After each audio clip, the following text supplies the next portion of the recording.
Symbolism শিল্পের একটি মতবাদ যার নির্দিষ্ট স্থানিক ও কালিক মাত্রা আছে। বাকি পাঁচটা মতবাদের মতো এই মতবাদেও সাহিত্য, সমাজ, জীবন, দর্শন, সংস্কৃতি এগুলো সম্পর্কে মানুষের বিপুল চিন্তাভাবনা ধরা পড়েছে। আজ আমরা আলোচনা করব সিম্বলিজম সম্পর্কে।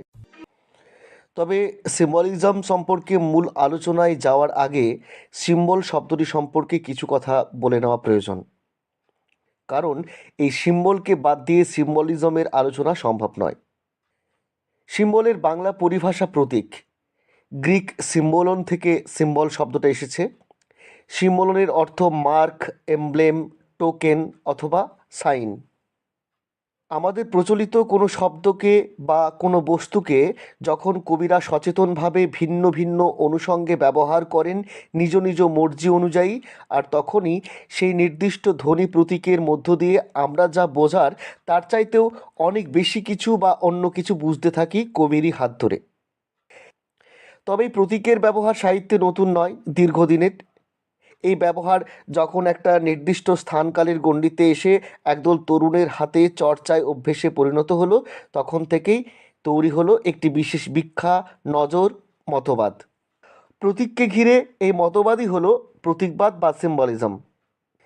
সিম্বলিজমের এই আলাদা করে চর্চা আমাদের প্রচলিত সাহিত্য ভাবনায় একটা জোরে ধাক্কা দিল। এর আগেও কবিরা প্রতীক ব্যবহার করেছেন, কিন্তু সেখানে প্রতীক এসেছে কবির কথার সহযোগী হিসেবে। আর এই নতুন প্রতীকবাদী কবিদের হাতে প্রতীকই একমাত্র হাতিয়ার হয়ে উঠল। প্রতীকের উপর নির্ভর করেই এরা কথা বলেন, দেখেন, ভাবেন ও আমাদের ভাবান। বাকি সবই আসছে প্রতীকের সহযোগী হিসেবে। পার্থক্যটা কিন্তু এখানেই।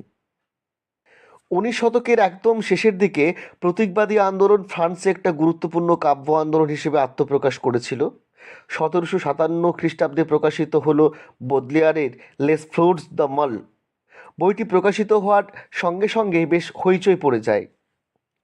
রক্ষণশীল শিবিরে শুরু হয়ে যায় কানাকানি। কেননা এখানে বোদলেয়ার জানিয়েছেন, অদৃশ্যকে দেখতে হবে, অশ্রুতকে শুনতে হবে, ইন্দ্রিয় সমূহের বিপুল ও সচেতন বিপর্যয় সাধনের দ্বারা পৌঁছতে হবে অজানায়, জানতে হবে প্রেমের, দুঃখের, উন্মাদনার সবগুলি প্রকরণ, খুঁজতে হবে নিজেকে, সব গরল আত্মসাৎ করে নিতে হবে, পেতে হবে অকথ্য যন্ত্রণা, অলৌকিক শক্তি হতে হবে মহারোগী, মহাদুর্জন, পরম নারকীয়, আর এমনি করেই পৌঁছতে হবে অজানায়। এসব নতুন কথা শোনার পর আন্দাজ করা যায় সেই শোরগোলের মূল কারণ।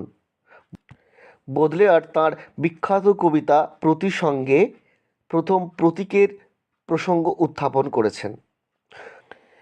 বোদলেয়ারের অনুগামী হিসেবে ফরাসি সাহিত্যে একের পর এক তরুণ কবির আবির্ভাব ঘটতে শুরু করে। মালারমে, ভেরলেন, র্যাবো, লাফোর্গ, ভালোরি, ক্লোদেল প্রমুখ। এদের হাতেই কবিতার এই নতুন ভাব ও ভঙ্গি চর্চা আরও স্পষ্ট অবয়বে মূর্ত হতে থাকে। ধীরে ধীরে দানা বাঁধতে শুরু করে একটা মতবাদ, যার নাম প্রতীকবাদ। প্রতীকবাদ বা সিম্বলিজম কবিতার আন্দোলন হিসেবে প্রাতিষ্ঠানিকভাবে স্বীকৃতি পায় 1888 খ্রিস্টাব্দের 18 সেপ্টেম্বর লে ফিগারো পত্রিকায় যা মোরেয়াস প্রতীকবাদী ইশতেহার বেরোনোর মধ্য দিয়ে। যা মোরেয়াসই প্রথম সিম্বলিজম শব্দটি ব্যবহার করেছেন। যদি সময়ের দিক থেকে একটু পিছিয়ে যাই তাহলে আমরা দেখতে পাবো 19 শতাব্দীর 3, 4 এবং 5-এর দশক জুড়ে একের পর এক বেরোচ্ছে স্তাঁধাল, বালজাক, ফ্লোবের, জোলার রিয়েলিস্টিক লেখাপত্র। বাস্তবে যা দেখছো তারই হুবহু অনুকরণ সাহিত্যে আনা দরকার, এমনই প্রতিফলন তত্ত্বে বুঁদ হয়ে আছে গোটা সমাজ। আর তার ঠিক কিছুদিন আগেই বিজ্ঞানের আরেক আবিষ্কার তাক লাগিয়ে দিয়েছে মানুষের চোখে, যার নাম ফটোগ্রাফি বা ক্যামেরা। এভাবে ক্রমাগত আমার চোখে দেখা বাস্তবকে একটা ফ্রেমের মধ্যে হুবহু এঁটে ফেলার নেশায় মানুষ মেতেছে। আর এরকম সময় 1857-তে বেরোচ্ছে বোদলেয়ারের সেই বিখ্যাত বই লেস ফ্লোটস দ্য মল, যা সমকালীন পরিস্থিতিতে যেন চূড়ান্ত ইন্দ্রপতন। প্রতীকবাদীরা প্রতীকের সাহায্যে কবিতায় যাবতীয় যৌক্তিক পারম্পর্য ভেঙে বিমূর্ত অনুভবের স্পন্দন চালিয়ে দিতে চান পাঠকের মনে। শব্দের পর শব্দ সাজিয়ে প্রতীকের মোড়কে গড়ে তোলেন অভিধা অতিরিক্ত এক অনুভূতির জগৎ। পাঠক একই সঙ্গে পায় অভিধা ও অভিধা অতিক্রমী ব্যঞ্জনা। বাংলাতেও প্রতীকবাদী কবিতা লেখা হয়েছে, যেমন বিষ্ণুদের ঘোড়সওয়ার কবিতাটি। এরকম অনেক কবিতা রয়েছে, তোমরা সেগুলো জানো।